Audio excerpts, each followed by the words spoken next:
आज आपण बघत आहोत चिकन दम बिर्याणी। त्यासाठी काय काय सामग्री लागणार आहे बघूया। 1 किलो चिकन, पाव किलो दही, पुदिना, कोथिंबीर, अर्ध लिंबू, 2 हिरव्या मिरच्या, तळलेला कांदा, अद्रक लसूणची पेस्ट, 2 चमचे तिखट, 1 चमचा गरम मसाला, पाव चमचा हळद, चवीपुरतं मीठ आणि धना पावडर। एका बाउल मध्ये चिकन काढून चिकनला मॅरिनेशन करूया। त्यासाठी अद्रक लसूणची पेस्ट, लिंबाचा रस, आता या दोघांना छानपैकी मिक्स करूया आपण। अद्रक लसूणची पेस्ट पूर्णपणे आपल्या चिकनच्या पीसला लागायला पाहिजे, त्याने टेस्ट खूप छान येते। यामध्ये आपण मसाले टाकूया। लाल तिखट, गरम मसाला, धने पावडर, हळद हे सर्व टाकून घ्यायचं। यांना पण छानपैकी मिक्स करायचं। जेवढं तुम्ही मिक्स करणार तेवढं छान तुमच्या बिर्याणीला फ्लेवर येणार। आता मीठ टाकायचं। मीठ शक्यतो हातानेच टाकायचं, अंदाज चुकत नाही। दही टाकायचं आहे। दही पण छान मिक्स करून घ्यायचं। आता कोथिंबीर, पुदिना, 2 हिरव्या मिरच्या टाकून घ्यायच्या। यांना पण छान मिक्स करून घ्यायचं। हे छान मिक्स झालं की त्यावर आपण 2 मोठे चमचे तेल टाकूया आणि आपला तळलेला कांदा टाकूया।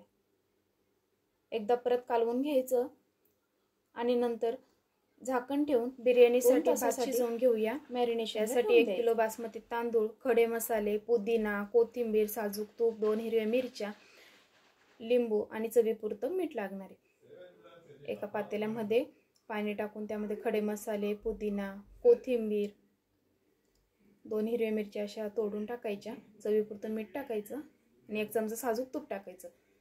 आता यावर झाकण ठेवून पाणी गरम करून घ्यायचं। आपलं पाणी पूर्णपणे गरम झालंय। आपण त्यामध्ये आता धुवून ठेवलेला बासमती तांदूळ घालून घेऊया। या प्रकारे पूर्ण तांदूळ टाकून घ्यायचा, छान ढवळून घ्यायचं।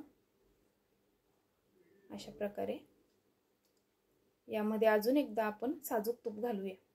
साजूक तुपाने खूप छान फ्लेवर येतो बिर्याणीला। वरतून लिंबाचा रस टाकायचा। झाकण ठेवून 5 मिनिट शिजवून घ्यायचा। परत एकदा बघून घेऊ आपण शिजला की नाही। हे बघा, असं तोडून बघायचं। आपला भात अजून शिजला नाही, 2 मिनिटासाठी होऊ देऊ। झाल्यानंतर एका चाळणीमध्ये काढून घ्यायचं। भातातलं पूर्णपणे पाणी आपल्याला काढून घ्यायचं। हे बघा, अशा प्रकारे काढून घ्यायचं।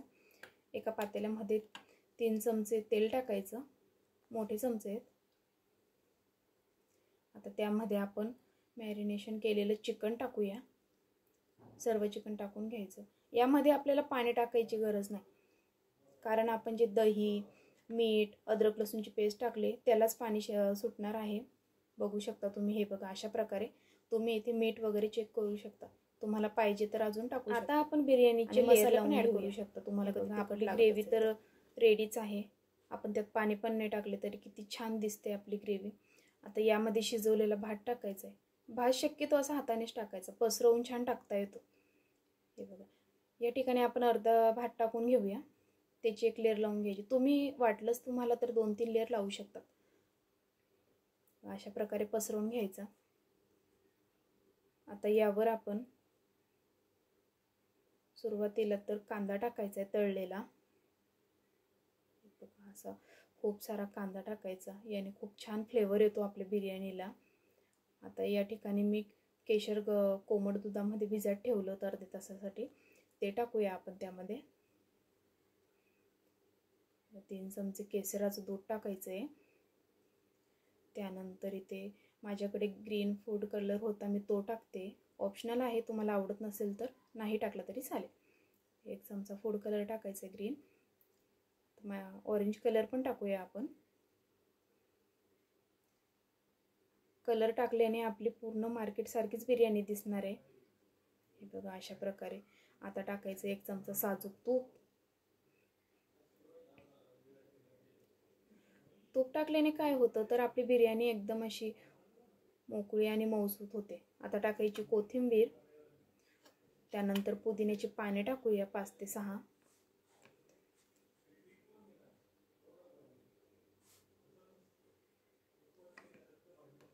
परत एक लेयर लावूया आपण। बघा, अशा प्रकारे सेम प्रोसिजर करायची। आपण सुरुवातीला केलं तशीच लेयर लावून। हे बघा, अशा प्रकारे।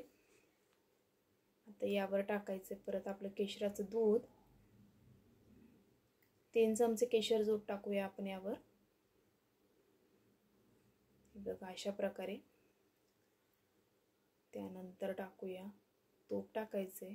2 चमचे तूप टाकायचं आता, कारण जी लास्ट स्टेप असते तीच आपली खूप महत्त्वाची असते. आता टाकायची कोथिंबीर, खूप सारा पुदिना टाकायचा आहे. हे बघा अशा प्रकारे पुदिनाचा फ्लेवर इतका छान लागतो बिर्याणीमध्ये. आता आपण दम द्यायला ठेवूया. 5 मिनिटे मोठ्या गॅसवर शिजवून घ्यायची बिर्याणी झाकण ठेवून, आणि नंतर 15 मिनिट आपल्याला तव्यावर ठेवायची दम देण्यासाठी. हे बघा अशा प्रकारे. आता 15 मिनिटे असंच पॅक झाकण ठेवून द्यायचं. 15 मिनिटानंतर चेक करूया. किती छान दिसते आपली बिर्याणी बघा. एकदम मोकळा भात झालेला आहे आपला. किती कलर टाकल्यामुळे पण बघा आपली बिर्याणी तयार आहे. व्हिडिओ आवडल्यास लाईक, शेअर, सबस्क्राईब करायला विसरू नका. धन्यवाद.